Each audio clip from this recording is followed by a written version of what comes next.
Hello, আসসালাম। ওয়ালাইকুম আসসালাম। কে বলছেন? ভাইয়া সুমি বলছি। সুমি, কেমন আছেন আপনি? ভালো আছেন সুমি? জি ভাইয়া ভালো আছে, আপনি ভালো আছেন? মাশাআল্লাহ, অনেক ভালো আছি। সুমি, কোথা থেকে বলতেছেন? আপনার দেশের বাড়ি কোথায়? ভাইয়া দেশের বাড়ি কুমিল্লা, বলতেছে সিলেট থেকে। আচ্ছা, তো কে কে আছে আপনার ফ্যামিলিতে সুমি? ভাইয়া ছোট ভাই আছে একজন আর দাদি আছে। আচ্ছা, ছোট্ট একটা ফ্যামিলি। সুমি, কি করেন বর্তমানে আপনি? ভাইয়া সেলাই মেশিন এর কাজ করে। সুমির বিয়ে শাদী হয়েছে কিনা? জি না, হয়েছে না। আচ্ছা, তো দর্শক, আমরা শুনতেছিলাম আহ সুমির জীবনের গল্পগুলা। সুমির সাথে আপনারা সরাসরি যোগাযোগ করতে পারবেন। ধৈর্য সহকারে ফুল ভিডিওটি দেখলে মোবাইল নাম্বার পেয়ে যাবেন, সরাসরি যোগাযোগ করতে পারবেন। তো সুমি, আপনার বাবা মা কই? ভাইয়া মা মারা গেছে, বাবা বিয়ে করে দেশের বাড়িতে থাকে। আচ্ছা, তো আপনারা এখন যেখানে আছেন, এটা কি বাসা ভাড়া নিয়ে থাকেন না নিজেদের বাড়ি ঘর? না, বাসা ভাড়া থাকে। ঠিক আছে। তো আপনার বাবা কোনো খোঁজ খবর নাই আপনাদের? জি না। ঠিক আছে। তো আপনার দাদি কি করে এখন? দাদি কিচ্ছু করে না, বৃদ্ধ মানুষ তো, তাই কিচ্ছু করে না। আচ্ছা, লেখাপড়া কতদূর করছেন আপনি সুমি? 7 অবধি। আচ্ছা, লেখাপড়া তো ভালোই করছেন।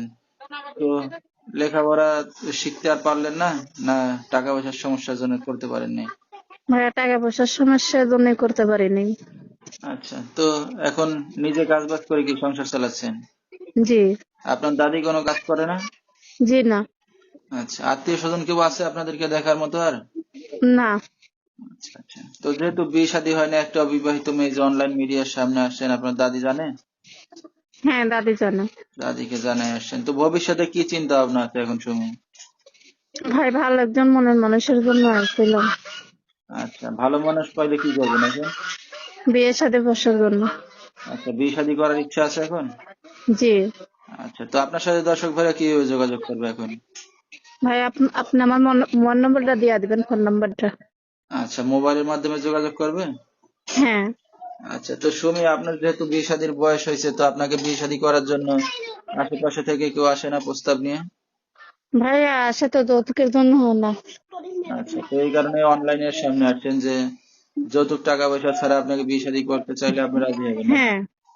ঠিক আছে। তো আপনি তো এখন নিজে কাজ বাজ করে সংসার চালাচ্ছেন। তো আপনার যদি বিয়ে শাদী হয়ে যায়, আপনার দাদি আছে, ছোট ভাই আছে, তাদেরকে কে দেখবে? তাদেরকে মাঝে মধ্যে দেখাশোনা করলেই হবে। ঠিক আছে। তো আপনার নাম্বারটা আপনি বলতে পারবেন? জি না ভাইয়া, আচ্ছা, তো আপনি বলে দেন। নাম্বারটা হাতে পাইছি বলেছি, এই নাম্বারে যোগাযোগ করলে সুমিকে পেয়ে যাবেন। যেহেতু বাবা মা নাই এখন পাশে, বলতে গেলে এতিম, তো একটা ইয়ং যুবতী মেয়ে নিজে কাজ বাজ করে এখন দাদি ছোট ভাইকে নিয়ে চলতেছে। তো কেউ যদি তাকে বিয়ে শাদী করতে চান বা পাশে এসে দাঁড়াতে চান, সরাসরি এই নাম্বারে যোগাযোগ করলে সুমিকে পেয়ে যাবেন। 0133110551, এই নাম্বারটাই হলো সুমির। তো সুমি, রাত বেরাত্রে অনেক দর্শকে ফোন দেবে, আপনি একটা ইয়ং যুবতী মেয়ে, কোনো সমস্যা হবে আপনার? না ভাইয়া, 10টার পর আর 10টার অবধি ফোন দিতে পারবে। আচ্ছা আচ্ছা, তো আর রাতে কি একাই ঘুমান? জি না, দাদি ছোট ভাই ঘুমাই। আচ্ছা, তো কথাবার্তা বলতে পারবেন তাদের সামনে? হ্যাঁ, বলতে পারবো। ঠিক আছে। তো সুমি, আমরা অনুষ্ঠানের একবারেই শেষ পর্যায়ে, কিছু বলার আছে আপনার আর? হ্যাঁ ভাইয়া, দয়া করে এই যে ফোন যে দেবে দিয়া যেমন আজে বাজে কথা বলে না, এগুলাই আর কি কব। আচ্ছা ঠিক আছে, মানে যে বিয়ে শাদী করবে, আপনার দায়িত্ব নেবে, পাশে থাকবে, তারাই জানি ফোন দেয়, তাই তো? হ্যাঁ।